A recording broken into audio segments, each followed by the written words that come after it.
This is Law of Attraction Explored. I'm Tim Grimes. Some of you are probably wondering about my coaching, so I thought I would just take a minute to explain what it is that I offer. What I do with people is get real deep. And what do I mean by we get deep? Well, if you've been listening to this podcast, you know exactly what I mean when I say that. The kind of coaching that I offer is meant to transform your life. And I feel very confident that it will transform your life and that you'll enjoy doing it. And if you don't, to be frank, you don't have to pay me. I like working with people who want to go deep, people who are willing to explore what's going on the inside and realize that there's nothing wrong with them and that what is going on the inside is actually good. And dare we say it, what's going on the inside is actually God. If that sounds like something you'd be interested in, you can always email me at info@radicalcounselor.com, or you can just go to my website, radicalcounselor.com. And I hope you enjoyed the episode. So I thought that we could talk a little bit more about the topic of last episode, which in some ways is a non-topic or a non-approach to this law of attraction stuff. I think it's worthwhile to kind of expand upon some of the points, however, that many people just don't ever hear. As I said, this very neutral, just seeing what arises, seeing the abundance of now, and recognizing that that is what you want in and of itself. That's much more of a mystical, non-dual, Zen type of approach than a standard law of attraction approach.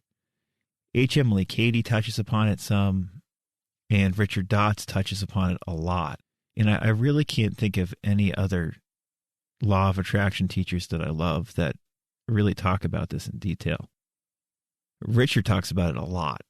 And it's, again, one reason why his work is so valuable.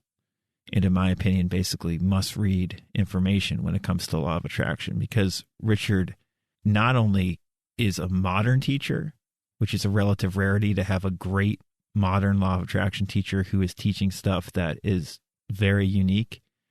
Not only is he that, but he also is incorporating this idea of basically being neutral and having that neutrality revealed to you, something that is far more profound than we could ever conceive with our mind, or dare we say it, with our imagination.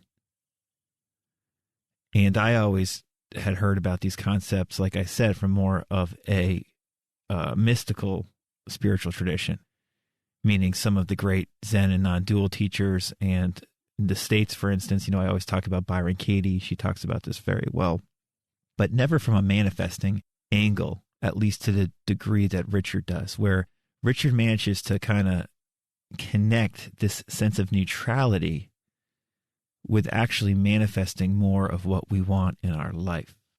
He does this in all his books. Dissolve the Problem, we've been discussing that a lot. He also makes some really good examples of utilizing this in his book, Dollars Flow to Me Easily, which we also have discussed. And I thought today that we could just talk a little bit more about when we truly become present, when we are present. There's a level of neutrality there, as Richard discusses.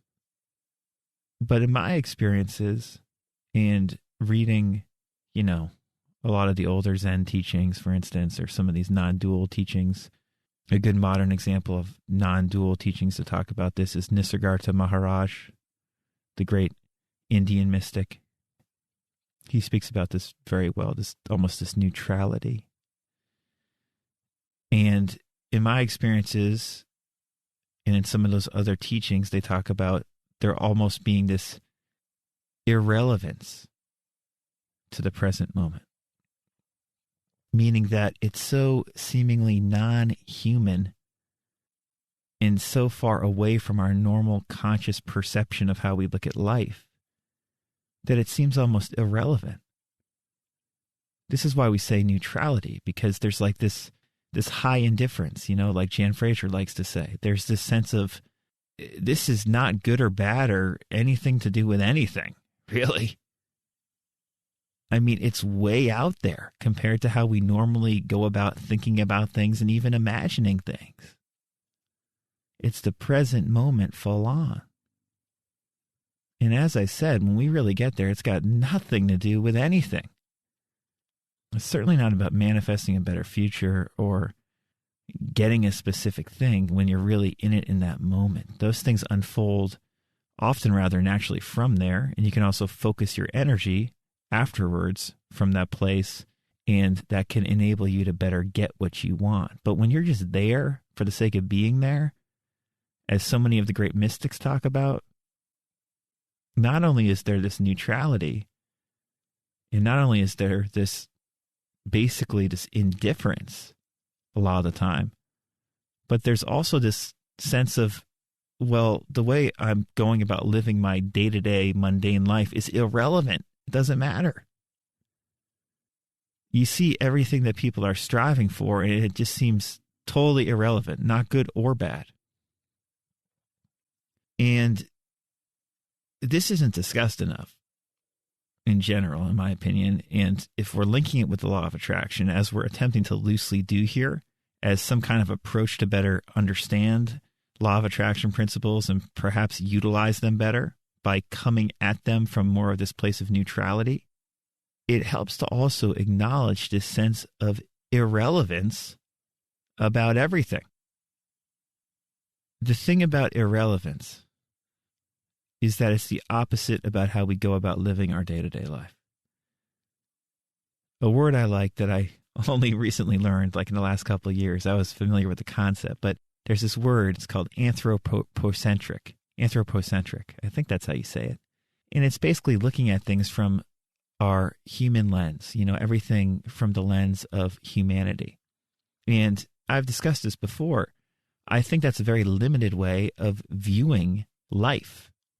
And so many law of attraction teachings are anthropocentric. They're assuming that the world and everything is just based upon humans, humanity, and that's it. It's the end all be all.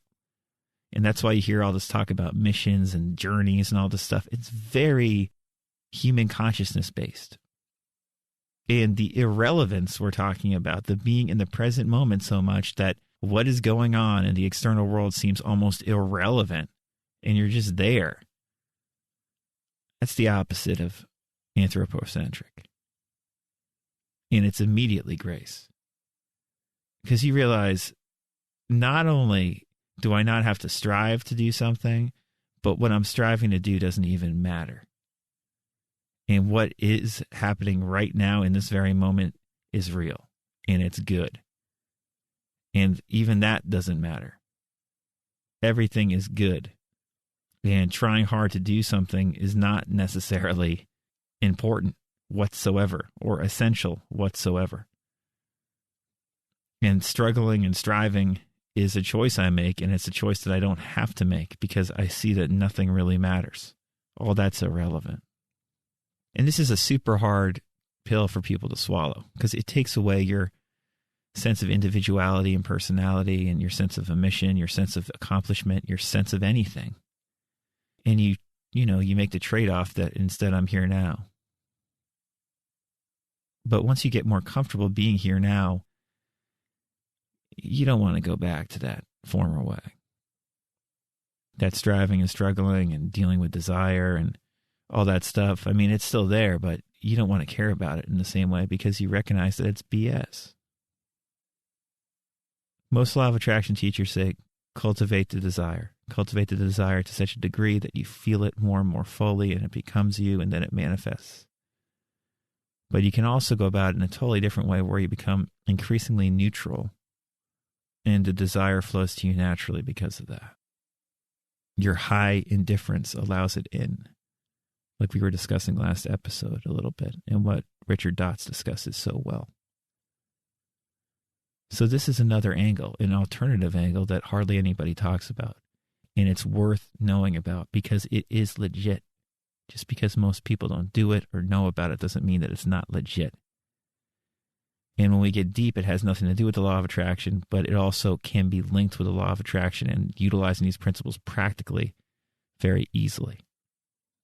Again, if you haven't listened to the previous episode, you should. We go through a meditation that shows you how easy it is to do that. So I hope this was helpful. Enjoy.